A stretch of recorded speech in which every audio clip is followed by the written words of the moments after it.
Welcome, curious souls, to the Macabre Emporium, your sanctuary for the unusual, the mysterious, and the appalling. Step through our cryptic doorway into a world where secrets whisper and enigmas come to life. I'm David. And I'm Sarah. Together, we're your custodians of the macabre, guiding you through tales that defy the ordinary. Discover the untold stories, from lesser-known cases of true crime to the bizarre events that captivate us. Join us on a journey to the shadows where the mainstream fades and the extraordinary beckons. So whether you seek the bizarre, the eerie, or the chillingly obscure, you're in for a treat here at Macabre Emporium.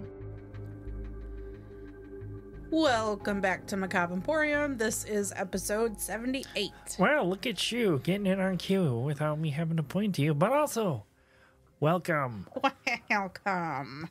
But if our black hats on Twitch, are you guys wondering where the hell I went last week? I had an impromptu decision to take a break. I felt like I needed to take one because for after Monday's stream, I was tired. Tuesday, I didn't feel any better. Wednesday, I didn't feel any better. I was like, okay, I'm not getting on Twitch all this week, which really sucks because the one game that a lot of people had sent me called Zoocosis came out that Monday. Uh-huh. And then I was like, hey, I'm not going to be on the rest of the week. And I just started it and then just said, peace out. Yeah, and I don't think about it. I probably should use the Twitch stories to do that and also finish the other thing that I've been working on with one of our Twitch friends one of these days. Yeah. So for that kind of thing, it's also going to be for the podcast, obviously. But anyhow, welcome, as I said. So, well, we're finally in Spooktober or Shocktober, October, spooky season, whatever you want to call it. All I see is a little cream colored paw doing this under the door. Like from when we first started doing this, we always said the cats are going to be included. And unfortunately, Ginger we're pretty confident to say that she has absolutely little to no hearing left at this point. So She will start screaming for absolutely no fucking reason. And she screams so loud, and I think it's because she can't hear herself. It could be, and there's times that I stay up late to work on episode stuff after Sarah's gone to bed on the weekends, and she screams so loud, I'm afraid she's going to wake Sarah up. I don't hear shit. But it could just be louder because, the TV's down. I don't hear the TV or whatever, or it's off or whatnot. So there's no noise going on, and I'm not going to be talking to myself out loud, so it might just seem louder than it really is at that point. But could be. I know you keep telling me you don't hear shit, but it's so damn loud that I'm afraid she's going to wake you up through you hearing her through the door at home. Mm-mm. But anyhow, it's a Sarah episode this week, so what do you have for us? For some reason, this being the month of October, have not even thought of, hey, I should probably do some Halloween or spooky type things. Right. I just have normal ass true crime again. Right. So not part 3 of your underwater basket weaving tutorial? No. Okay. No. She'll save that for our next episode. But I did plan on doing one that one of our good friends over at the dog show stole from me last year by releasing it a week early. I'm going to be doing it this year, and I don't care. I'm doing it anyway. Yeah. If some other podcast friends of ours does it, I don't care. I'm releasing it. I'm doing it anyway. It could be like, who did it better? It'll be the who wore it better of Halloween podcasts. Who won, the cats or the dogs? Well, they already did it, but who knows? We'll see what they said. They've already said there's episodes that I've covered that they did we've done a hell of a lot better than they did. And I don't think so, but they said I did. But anyhow, so we got Sarah's True Crime. We got some ramblings out of the way there. So I guess it's time for me to start this episode off with our On This Day for October 9th. Yep. British rock singer and songwriter was born in Liverpool, England in 1940 would be John Lennon. Because I totally forgot to put his name in here. I was going to say, wait, who are you talking about? I started reading through that. I was like, oh shit, I forgot his name. Good thing I remember because I brought him up in last week's too because of the photograph of, taking my in Leibowitz. In 1969, the Supremes released their single Someday We'll Be Together, and this will be Diana Ross's last recording with the group. In 1986, The Late Show with Joan Rivers premiered on Fox. She was the first woman to host a U.S. late-night television talk show, and she was fired in May of 1987, and I totally should have looked up what the reason why it was. Oh, I can guarantee it was her mouth. Could be, or low ratings, because you think about times like, a woman talk show host. She did really good with her show. Well, this That is was a popular show. late night, not daytime.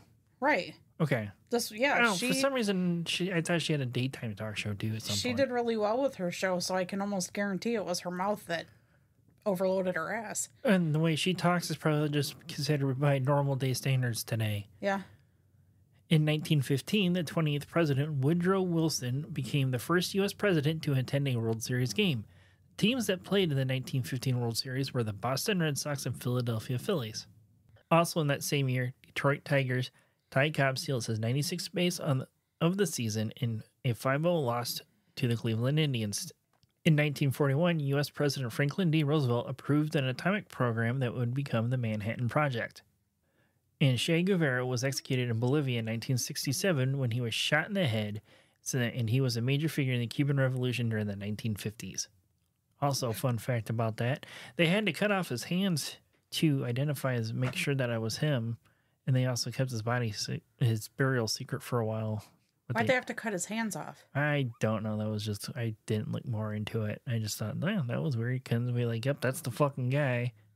Or, I don't know, fingerprints. Yeah, it can still be attached to the body. It was something that had to do with cutting his hands off for the fingerprint identification. I don't remember when I compiled the list up for this episode. What the fuck? And what the fuck was that too? I'm leaving that in. That's fine. It's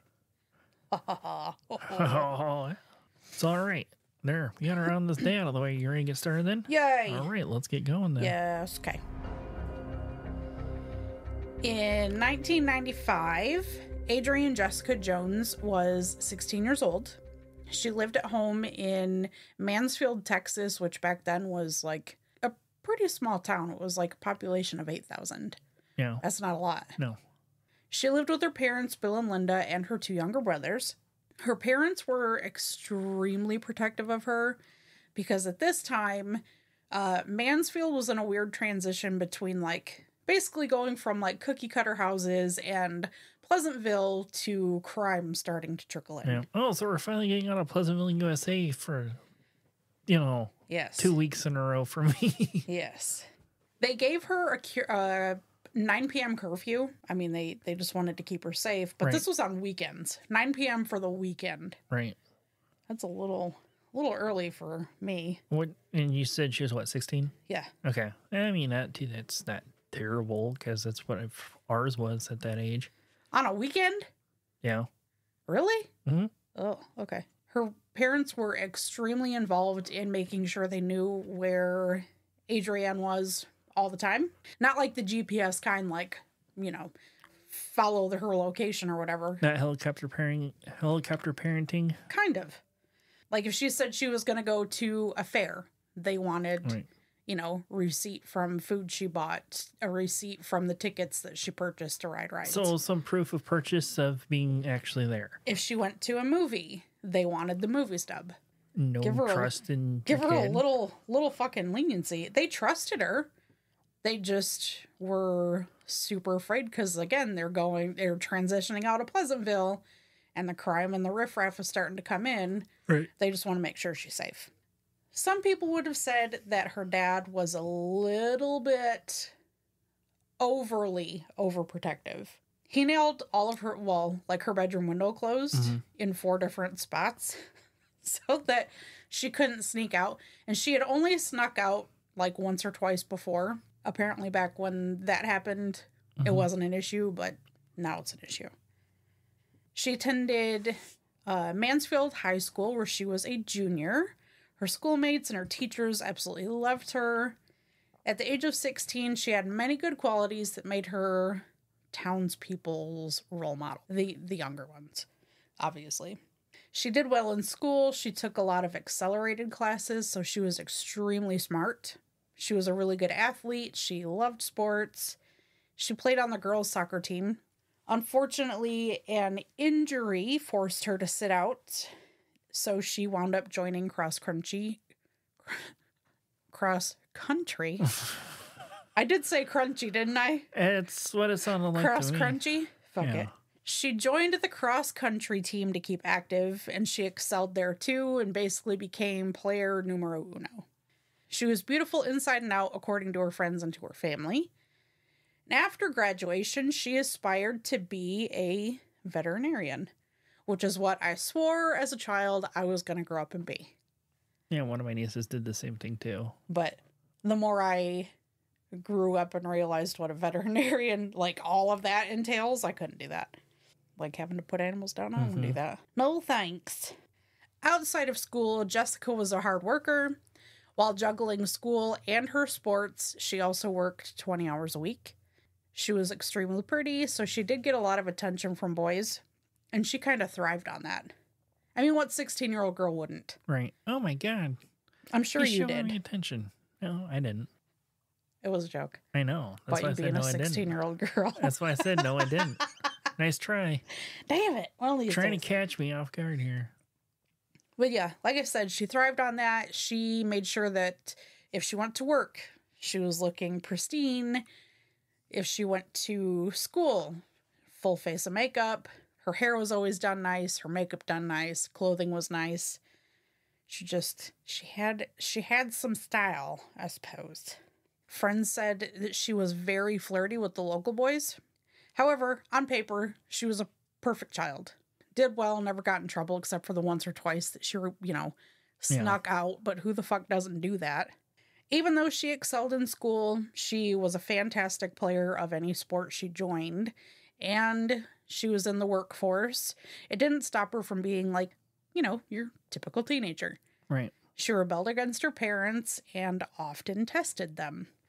December 3rd, 1995... Adrianne got permission from her parents to stay up later than normal so she could talk to her boyfriend, Tracy Smith, on the phone. Tracy was away on vacation with his parents. During the call with Adrianne's mom, Linda, heard her tell her boyfriend to hold on because another call was coming through.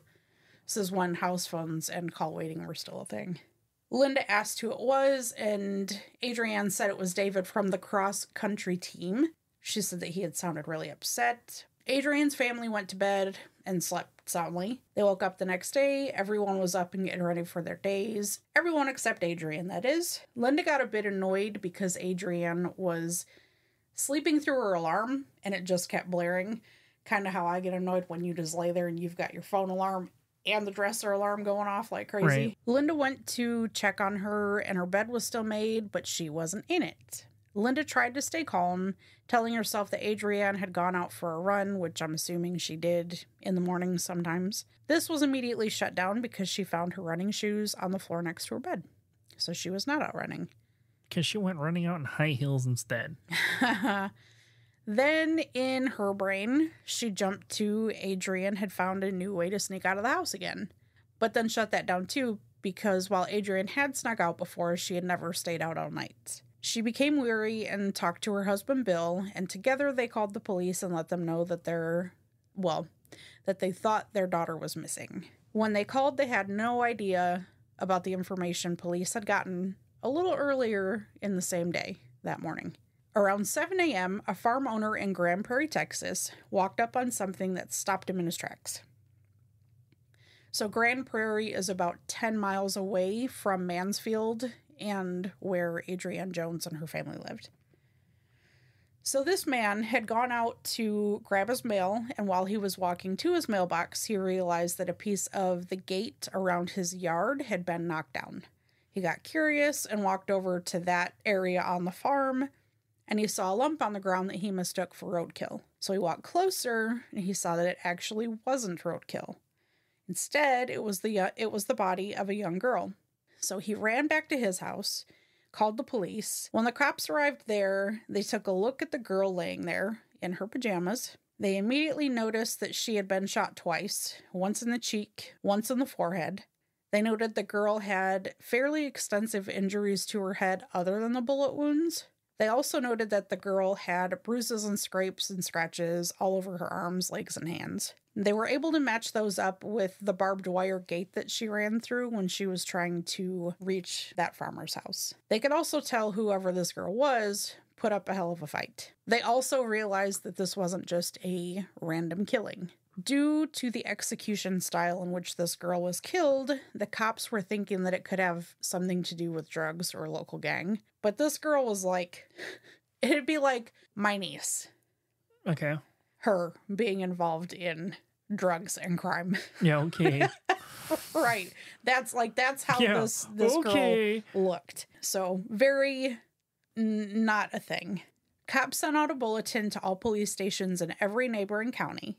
They included a basic description of the young Jane Doe, which included her approximate weight, height, and age. And this was sent out in case anybody had filed a missing persons report. Right, before we go on, maybe we try to seem a little bit insensitive there for a moment. If you actually know Sarah's niece, you're going to understand why we're like, yeah, okay, that's complete bullshit. Yeah. She's very girly girl, and she's just awesome. Not that this girl wasn't, I don't know her. But yeah, it would, if you knew my niece, you would understand why I said that to David. Anyways, it didn't take long for the Mansfield police to get in contact with the Grand Prairie police. Through collaboration, the two police departments were able to identify the body. Through collaboration, the two police departments were able to identify the body that was found as being that of Adrianne Jessica Jones. They had to pass the information on to Bill and Linda Jones, who were no doubt terrified and outraged and all the things that I assume a parent would be if they got that phone call. When Linda got the news, she was absolutely and rightfully sick. She fucking lost it. With Mansfield being such a small town, news traveled very quickly. Adrianne's school came to a halt once they were notified about what happened. Her friends and acquaintances took solace in each other's arms, crying in the hallways together. With the word spreading as quickly as it did, it turned the small town of Mansfield into a scared town. Everyone worried about who did it and if they were still around. They worried about themselves and their kids walking out the front door. It just created a general sense of unease for everyone in their own homes. With small towns, you also get gossip. Right. It's kind of like, last week's episode of The Mad Gasser. Mm-hmm. The Chatty Cathys of Mansfield had all kinds of theories as to what happened, and they just spread that shit like peanut butter. Are we talking about a regular amount of peanut butter, or you and your best friend's amount of peanut butter? Definitely a Dee and Sarah amount of peanut butter. That's a whole lot. Yeah. Chatty Cathys, man. Fucking, I hate gossipers. Anyways, some of them said that Adrianne's death was because of drugs. Others said that there was a serial killer in the town and everybody's in jeopardy. Linda came to the police to give them some information that she had on Adrianne before the night she died. So she told them about her talking to her boyfriend Tracy on the phone, and then told them about David from the cross-country team calling and being upset, according to Adrianne. She told them about Adrianne's younger brothers, letting them being the mom and dad, know that they heard a vehicle's engine and a door closing sometime after midnight. One of them saw the vehicle as it drove away and was able to say it was a pickup truck. With this, police now had a type of vehicle, nothing more than that. And it wasn't even the right type of vehicle. It usually isn't, especially in cases like this. Yeah. They were determined to figure out who that truck belonged to and who was driving it. They started with David. They went to the school and talked to the cross-country coach and inquired about who David was. And they gave them the name David Graham. The coach acted quite surprised that Adrianne would have been called by David, since he had never actually witnessed them speak unless it was like on a need-to basis. Yeah. Like, even at practice, they just didn't talk. Yeah, it's like, I'm sure we all have coworkers like that. I have one coworker like that. He talks to, like, nobody unless he's spoken to. And I had no idea this guy was in the paranormal shit till I talked to him. Once I heard about that, I asked him about that. Holy shit, did the floodgates open up on that? And if you looked at the guy, you wouldn't suspect him to be in a paranormal. He's like 6'2", 6'3", big muscular Samoan guy. And it just was like, you're in the paranormal shit? He was like, fuck yeah, I am. I was like, I would have never put that with you with that. Huh. So they started looking into David and found that he was just a typical teenage boy.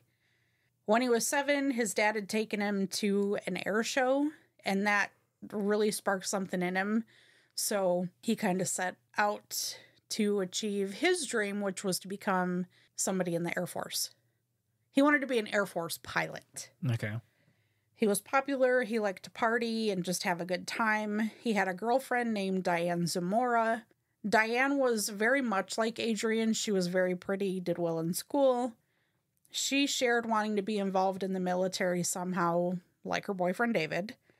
And she was actively trying to achieve her dream, which was to be in the Navy.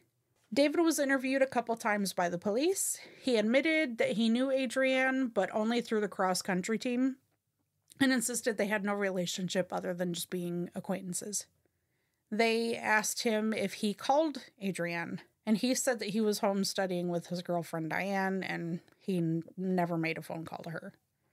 Adrianne's closest friends were interviewed as well, and they were asked if she had ever talked about David, and her best friend, usually your best friend knows everything about you. You tell them like not your inner workings, but you tell them everything. Right. Other than your internal workings, apparently. Correct. Unless it's like you and your best friend, you guys share everything. X-rays and all. Word. That's true. Anyways, her best friend knew nothing about David. So Adrianne had never spoken about him or she knew nothing.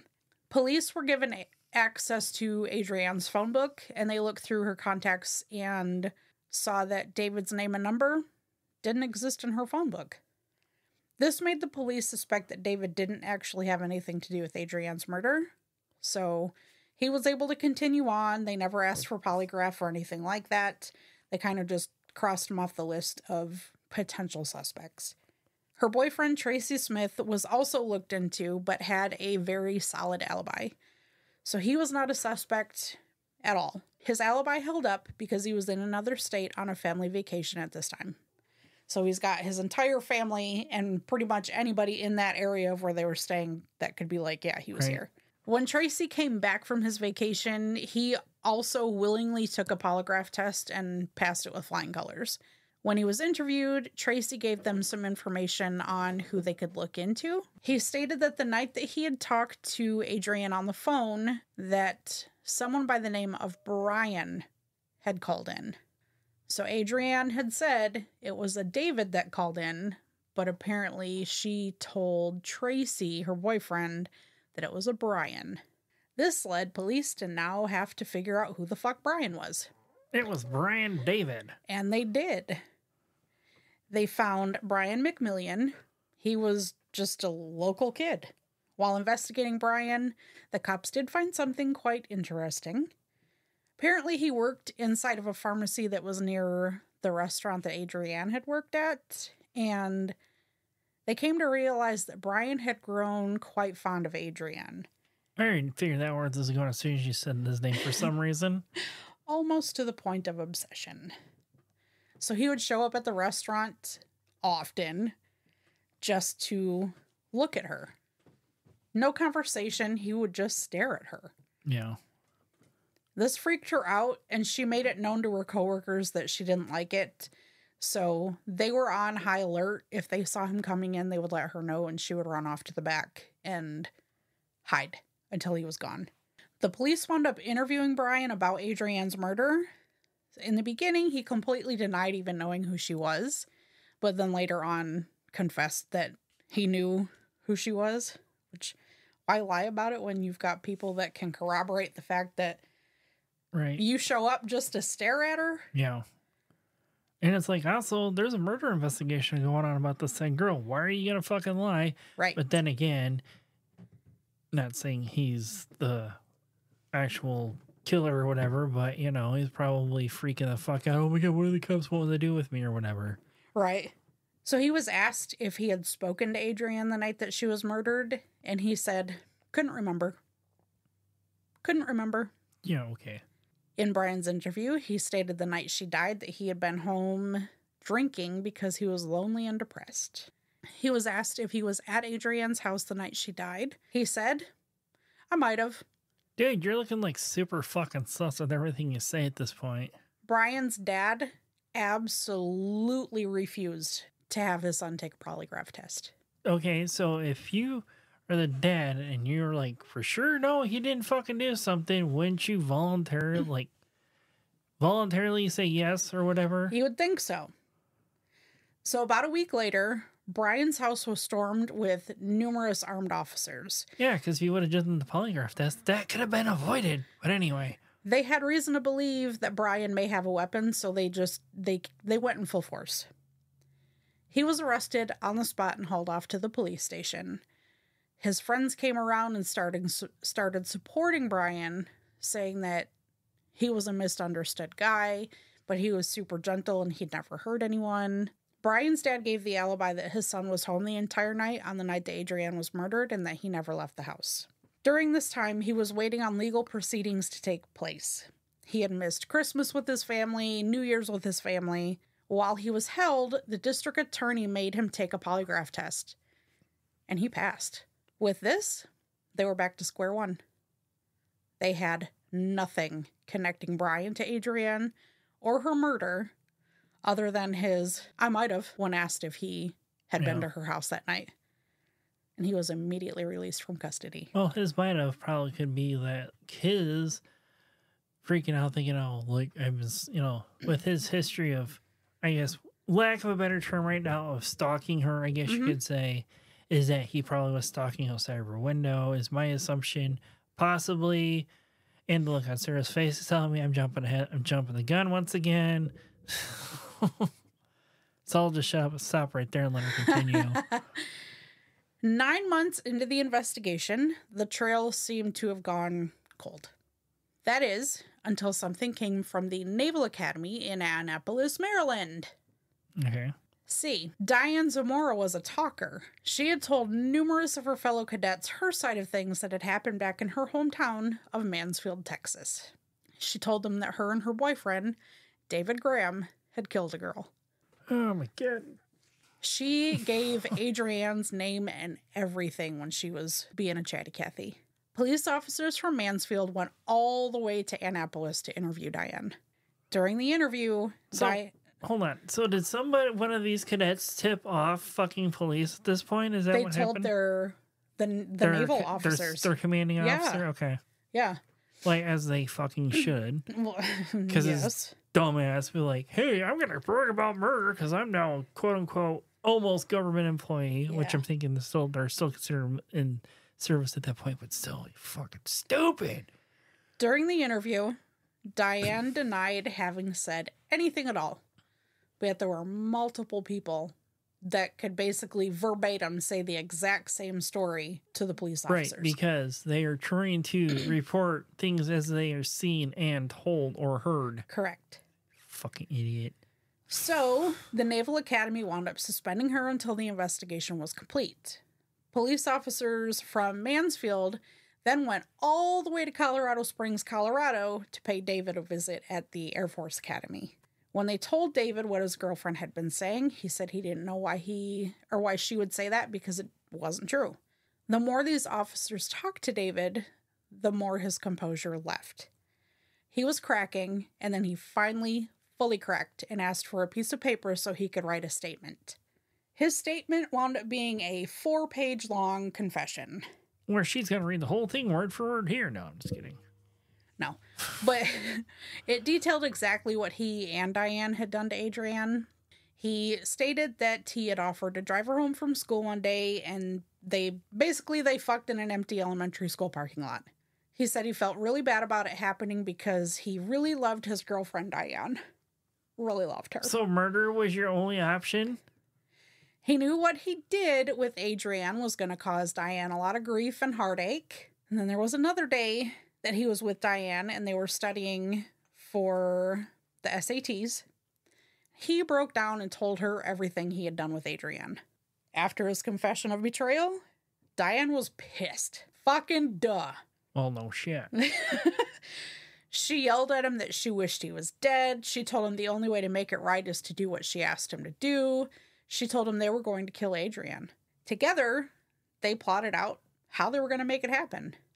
David was going to get a hold of Adrianne and ask her to sneak out. he was going to ask her to keep their meeting a secret.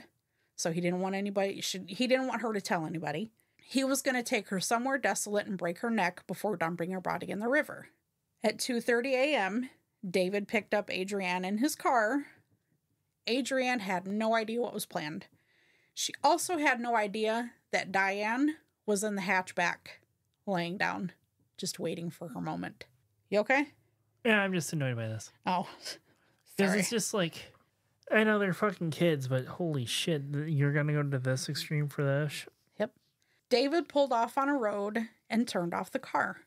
Adrianne adjusted her seat because she thought they were about to get busy again. Mm-hmm. However, somehow something David said or did, or a sound he made, was cue for Diane to crawl out of the back of the car and to go to the front of the car where she'd be seen. She wound up walking to Adrianne's window and confronted her about being with her boyfriend, and then hit her in the head with one of David's weights that he kept in the car for the gym. While this did injure Adrianne quite a bit, this is not what killed her. She was lucid enough to escape out the car window. This made David and Diane panic, so he grabbed his gun and ran after her. Because of her head wound, Adrianne didn't make it really far. She got to the edge of that farm and passed out. David finally caught up to her, and she was laying there motionless. So, for good measure, he shot her. Once in the cheek, once in the forehead.